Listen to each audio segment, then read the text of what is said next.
Good morning, Jim. Hey, over the weekend, I caught a swarm. Oh, well, happy day for you. Yeah. But, what do I do next? I mean, there's so many things. Kim, there are so many things. It depends on a whole list of characteristics that are going to affect what your next plan of attack should be. All right. Well, hi, I'm Kim Flottam. I'm Jim, too. Today, we need to explore those options that you have, because you go one direction and that affects what you do later, or what you have to do later, or what you shouldn't do later. You think? I do agree with that. That leads you to this concept that I've used a lot. I suspect you have. When someone asks a question, to give yourself just a moment to think, you say, it depends. And while you leave that hanging in the air with the audience or with the questioner, really you're scrambling. What are the other ramifications of whatever question has just been asked? So in this case, it's the swarm that you ask about. What should we do now with that swarm? Well, Kim, it depends. You are listening to Honeybee Obscura, brought to you by Growing Planet Media, the folks behind Beekeeping Today podcast. Each week on Honeybee Obscura, hosts Kim Flottam and Jim too explore the complexities, the beauty, the fun, and the challenges of managing honeybees in today's world. Get ready for an engaging discussion to delight and inform all beekeepers. If you're a long-timer or just starting out, sit back and enjoy the next several minutes as Kim and Jim explore all things honeybees. So how does the swarm look right now? Is it settled down, or did it stay over the weekend? Well, as luck would have it, it went out the front door, went about 6 feet, and hung on a branch about 4 feet off the ground. Well, that was a gift. Yes. So other times, someone would have said it's 40 feet in the air. What should I do? Well, it depends. But since it was 4 feet off the ground, that was just a gift, Kim. If the bees decided to stay in the home nest that you gave them, so it depends on them. Are they going to go or stay once you put them in that box? So it's a good sign that you kept them over the weekend at least. They didn't move out right away. Yeah. Well, okay, so they're hanging out there. I can see them from here. And I go out there with my clippers and put on my bee veil and light a smoker. And I clip that branch so I can get it off the tree. Do I put them back in the same box? The box that they swarm from? Yeah. It depends. I wouldn't normally do that because, number one, you got to be certain they came from that hive. If you make a mistake and just drop that swarm back in the wrong hive, you're going to kill a bunch of bees in a hurry. So I probably would let them establish themselves as a new colony. This is just me making this up now on the fly, Kim, just what I would do. Because the other colony now is queenless and has queen cells. The parent colony is queenless and has queen cells. So it's in a different frame of mind from a bee standpoint. So I would let that swarm establish itself, begin to produce brood, and then if you don't want any more colonies, then recombine it with the parent colony. Back up a half a step. That means I got to put it in some kind of box. Oh, yeah. So it can get established. Yeah. All right. If this was your swarm, and you pick up the first box you find, or maybe any box you find, and you look in the top, and some of the comb is new, some of the comb is old, some of the comb is so ancient it was probably used by the Romans. What's the best thing to do? There is no best thing. What can you do? Because when you were setting that question up, I'm thinking, if there's a swarm hanging there, and it's 4 feet off the ground, I'm in the biggest hurry you've ever seen. I mean, Kim, how much truth can I tell you? I don't even have to have frames. The main thing is to get that colony that's hanging on that limb in a box before it takes flight to go somewhere else. So in a perfect world, I would probably give them just a frame or two of fairly recent comb, and then depending on the size of the box that you put them in. Was it a 4-frame nuke? Was it an 8-frame box? One of my 10-frame boxes. I'd probably like to put in some new foundation to have that swarm build out new comb for itself. And that way I've got new comb that I can use to phase out some of the older comb, either in that colony or in other colonies. Shoot a hole in that. No, that makes perfect sense. I think get them started on something familiar and then move that older stuff out once they begin to get established. Yep. Or maybe not. Maybe just leave it in there, but get some new in there anyway. Well, all right. It's early April, and we're about 2 weeks late. So there isn't a whole lot blooming right now, so I'm going to have to feed them because there's nothing in the box that I put them in. What do I feed them? You tell me what you've got. What kind of feeders do you have? What kind of sugar syrup concoction do you have? What tools do you have that you could use? Or you want to hop in the car and go buy something at the bee supply dealer? Well, I've got Boardman feeders. Everybody's got an old Boardman feeder or 9. Yep. I've got a gallon pail feeder that you put on the top, and I got I don't know, what do you call them? The frame, that feeder that you put inside the box that takes up the space of a frame. A division board feeder. Yeah, I got some of all of those. So you got plenty of tools. The one that's easiest to use, and the one that I used when I was just a child in beekeeping, was that Boardman feeder. And all the mentors of the day 50 years ago said that's a good feeder for a beginner to use because you don't have to disturb the colony to refill it. Well, the biggest headache with those things is that they encourage robbing in the off-season. So if you're trying to feed a colony at the entrance with all that sugar syrup there, it's easy to get robbing started. It's easy to get robbing started anyway, but it's particularly easy. So what you going to do, Kim? I've got a feeder that's really quick to use, easy to use, but it's got a problem. If it's all I had, I'd probably use it. But of the ones that you were talking about, I'd probably go with the gallon pail, but I wouldn't put a gallon in there. If it's a 2 or a 3 pound swarm, they can't take that syrup fast enough before it begins to ferment some, I'm afraid, or maybe get a bit moldy. So in that gallon feeder, I would probably only put about a quart at the time. Okay, that makes sense. What about taking some honey from my other hive next door? Can I do? Am I going to transfer a problem maybe from one colony to another, or is it going to be pretty safe? They got treated pretty well for all last year. They overwintered. The caveat here, it depends. How much honey does that colony beside it have? Because I have grown really reluctant to keep going to my good colonies to subsidize my colonies that are not so good. I guess if I had a choice, I would almost rather go to the colonies that are okay, because the good colonies are doing everything right. I should leave those alone, I think, in my new philosophy here in this matter. So yes, if you've got honey from anywhere else in the comb, that is the premier way to go. So it depends on whether or not you've got it. How much do you take? How much are you concerned about diseases? What diseases?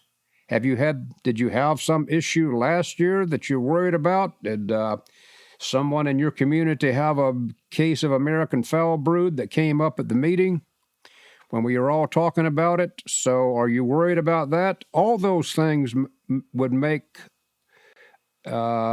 me have decisions in different directions. If disease is an issue, I probably wouldn't move too much comb around. If disease is not a big concern of mine and the bees have some honey they can get along without, move those frames over. Well, okay, let me think about this a minute. While I'm thinking about it, let's get a word from our sponsor in here. Yep. We know you have options when it comes to shopping for beekeeping supplies. What we believe sets Better Bee apart are 3 things. First, our commitment to innovating, trying out new products in our own apiaries, and then sharing them with you. Second, our focus on education and helpful customer service. And third but not last, our fundamental company goal, to help you be a successful beekeeper. Give us a call to learn more about any of our products or to ask a beekeeping question. We've got you covered. Visit betterbee.com to shop online today.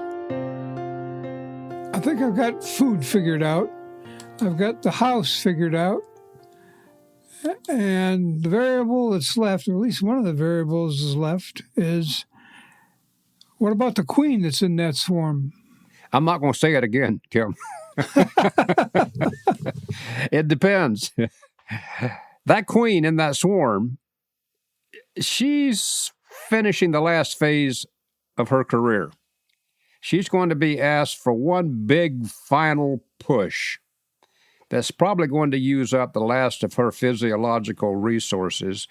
So it's a common recommendation that a swarm queen should be replaced before the bees start the supersedure process that'll drag on for several weeks.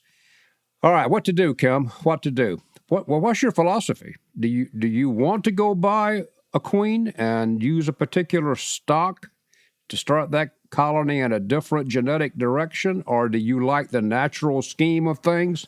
Let the bees do it themselves. Maybe she'll be a better queen. Maybe she'll go for another year when most people thought that she wouldn't have gone that long.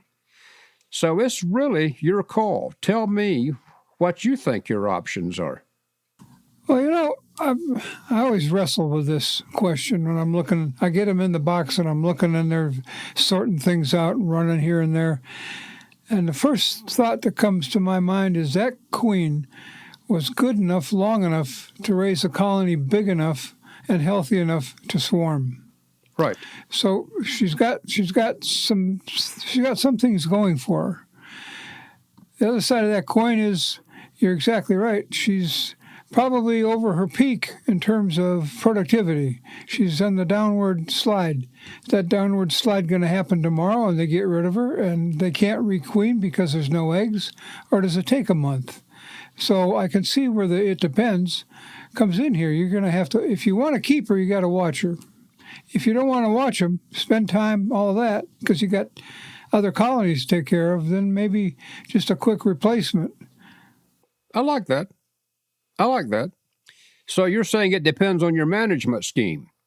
You don't have time to go back. You've got a full-time job. You got a young family. You got a garden or whatever. So you have multiple things attacking your time. That's not going to be a good recommendation to tell somebody to watch that queen. So that particular person should probably consider requeening the colony. If, however, the person is a single-minded beekeeper, spends days, a week, opening, looking, thinking, they can probably know fairly quickly when that queen begins to fail. And they can either supplementally put a queen in there or at least monitor the queen replacement process. That's a good point. Good point. So my time is a little freer now than it has been in the past. But do I want to go traipsing out there bothering that colony every couple days? You're hurting my heart when you say that. Because one of the curses in my bee life has been an adage that I've really lived by. It's a silly adage, but I think it works. And here it is. If it's working, don't fix it.